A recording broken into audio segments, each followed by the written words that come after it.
हाय everyone. तो this is the 12th part जो हमने question and answer video in 3 days वाला जो सीरीज़ शुरू किया था।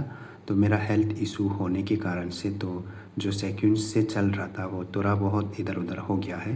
तो इसलिए हम ये पार्ट को जल्दी से कंप्लीट करना चाहता है ताकि आगे अगर सीरीज़ कंटिन्यू करना होने से तो वो सेक्वेंस पे अच्छा से चल सकने के लिए, ठीक है।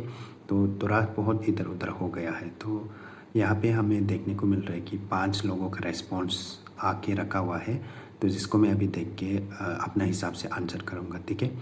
तो बेसिकली ये सब चीज़ क्यों शुरू किया है बोलने से, काफ़ी सारे लोग मुझे पूछता है, काफ़ी सारे सवाल और कन्फ्यूजन और क्वेरीज बहुत सारा।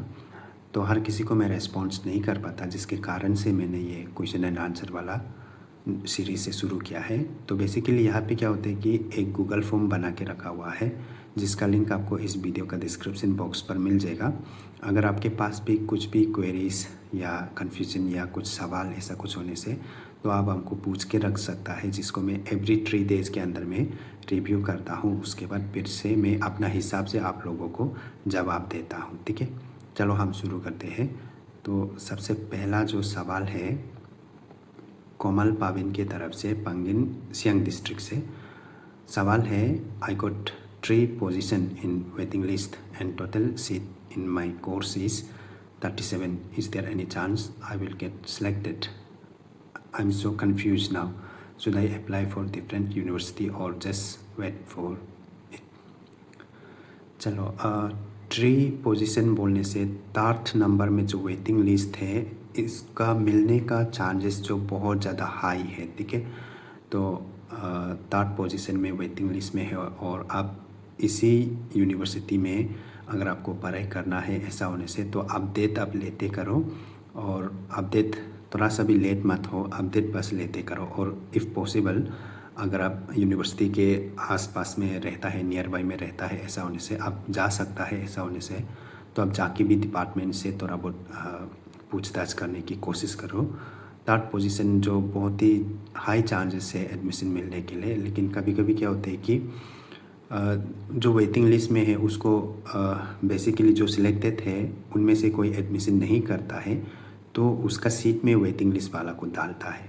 तो काफ़ी सारे लोग सिलेक्टेड होने के बाद भी एडमिशन नहीं करता है। तो वेटिंग लिस्ट वाला भी फिर अगर अपडेट लेते नहीं रहने से तो वो आपका पीछे वाला को भी मिल जाएगा, ऐसा भी हो सकता है। तो बहुत हाई चांस है मिलने का। तो आप बस अपडेट को कंटिन्यू अच्छे से लो और डिपार्टमेंट से अच्छे से थोड़ा कांटेक्ट में रहने से तो मिलने का तो बहुत ज़्यादा हाई चांस है।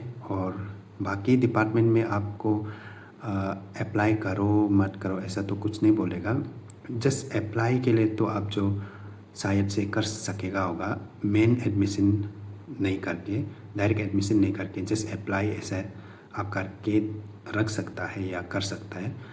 जैसे कि अरुणाचल प्रदेश यूनिवर्सिटी, उसमें भी अभी फॉर्म फिल चल रहा है, तो ऐसे आप फिल करके रख सकता है, ठीक है। चलो नेक्स्ट पे है ओमुनी म्यू पासीघाट से। काफ़ी सारे सवाल है इसमें। Since the main campus BEd का tougher really high, a lot of us are feeling stressed and looking closely at affiliated option. Could you please make a video covering Donipolo BEd College in Itanagar? It could be incredible helpful if you could explain how to apply there using our CVT score and RGU registration, how their 150 seats capacity impact the cutoff for students with lower row score, the rough fee structure for 2 years and hostel availability. चलो, अगर Rajiv Gandhi university में जो main campus है उसमें अगर आपको BEd के लिए एडमिशन नहीं मिलता है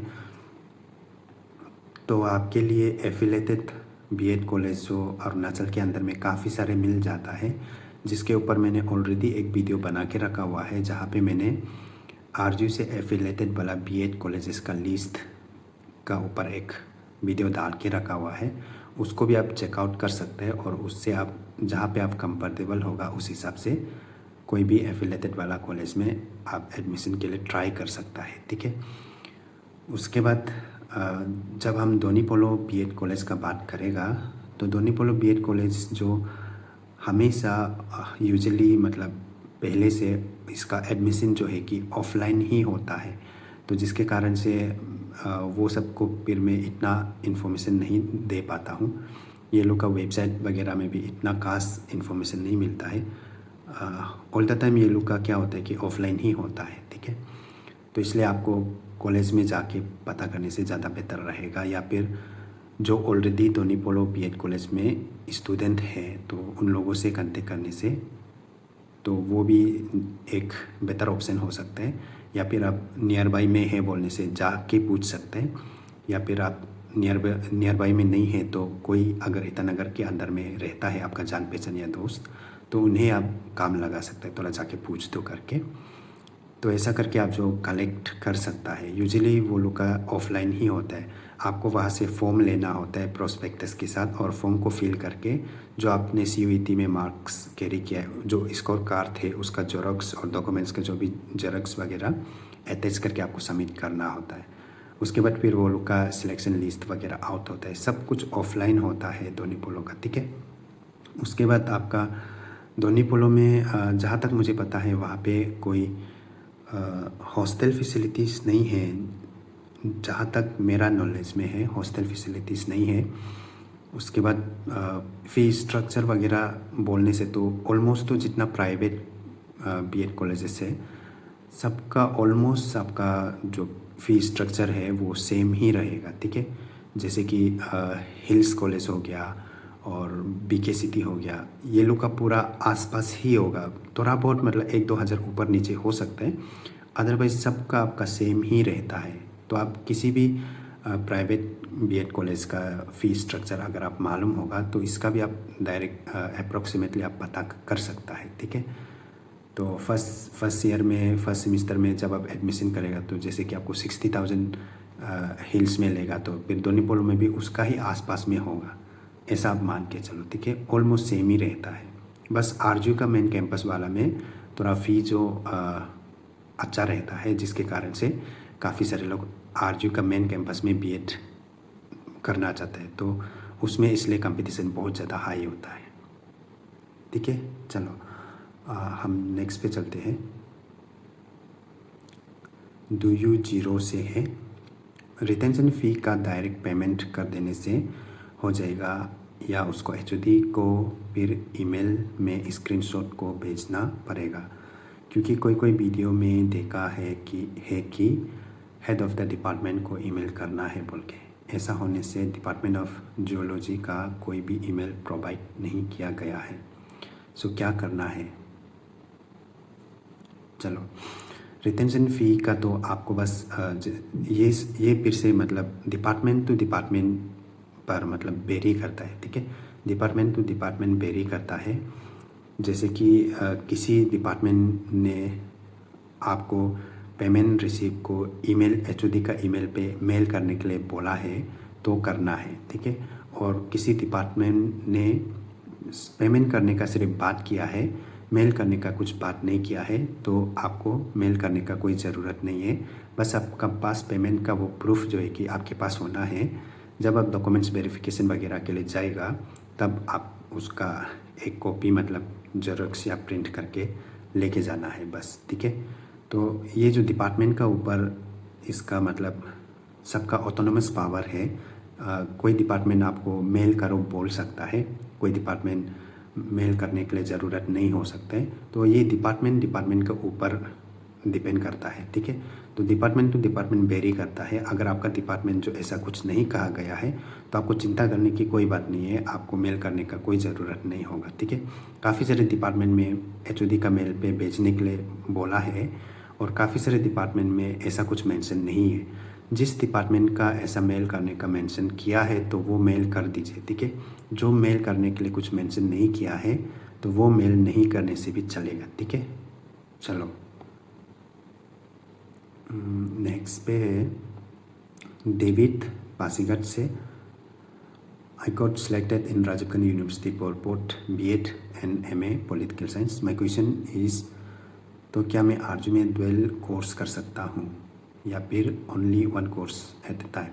बिकॉज़ 2 डिग्री होने से फ्यूचर के लिए भी फ़ायदा है। और बीएड के लिए सेपरेट हॉस्टल है क्या आरजू में फॉर मेल?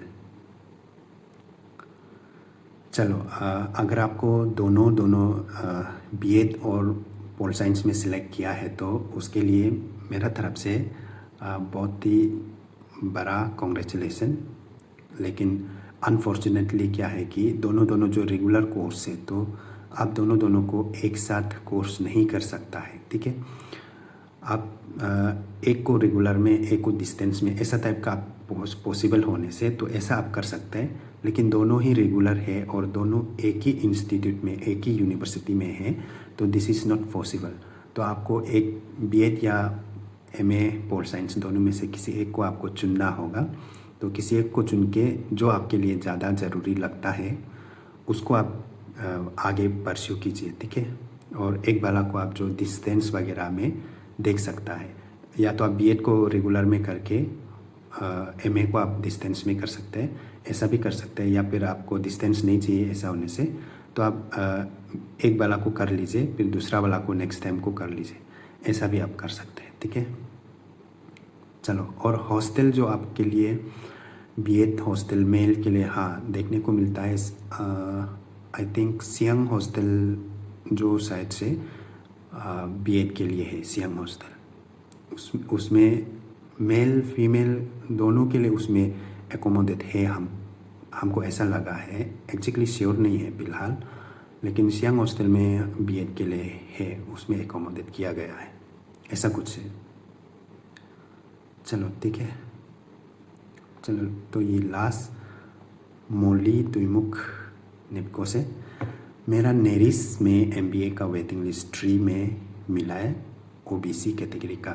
क्या आपको लगता है मिलने का चांस है? ओबीसी बोलने से 3 वेटिंग लिस्ट 3 बोलने से तो थोड़ा सा आपका दूर हो गया जैसे लग रहा है, क्योंकि ओबीसी के लिए उसमें इतना शायद से सीट नहीं होगा।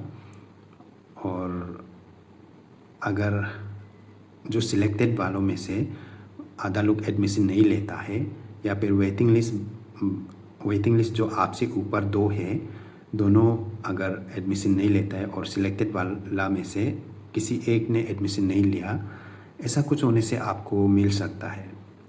अदरवाइज़ तो थोड़ा सा मुश्किल है ओबीसी कैटेगरी के लिए, ठीक है। क्योंकि ओबीसी के लिए जो इंटेक कैपेसिटी है, सीट जो रिजर्वेशन है वो कम रहेगा, और जो उसमें सिलेक्टेड है वो एडमिशन नहीं करेगा, ऐसा भी इतना पॉसिबल दिखाई तो नहीं दे रहा है। फिर भी हम ऐसे होप रख के देख सकते हैं, मिलने से तो अच्छा है, और नहीं मिलने से क्या कर सकते हैं, बेटर लक नेक्स्ट टाइम, ऐसा टाइप का सोच सकता है। या फिर नेरिस आपके लिए नहीं है, ऐसा भी सोच सकता है। अगर कुछ अलग कैटेगरी के लिए ऐसा टाइप का होने से तो वेटिंग लिस्ट 3 जो अच्छा है, पर ओबीसी कैटेगरी के लिए बोलने से वेटिंग लिस्ट 3 जो कुछ कहा नहीं जा सकते, ठीक है। 50-50 आप मान के चलो, 50-50 है। चलो, इतना ही था।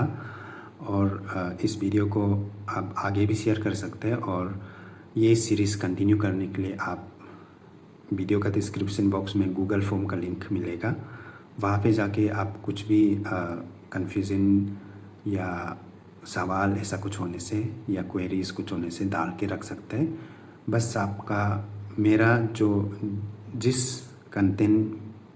भी कंटेंट में बनाता है उससे रिलेटेड आप कुछ भी डाल के रख सकते हैं। अगर मुझे पता होगा तो मैं ज़रूर से बताऊंगा, अगर मुझे नहीं पता होगा तो मैं जेन्युइनली बोलेगा कि मुझे नहीं पता, ठीक है। चलो।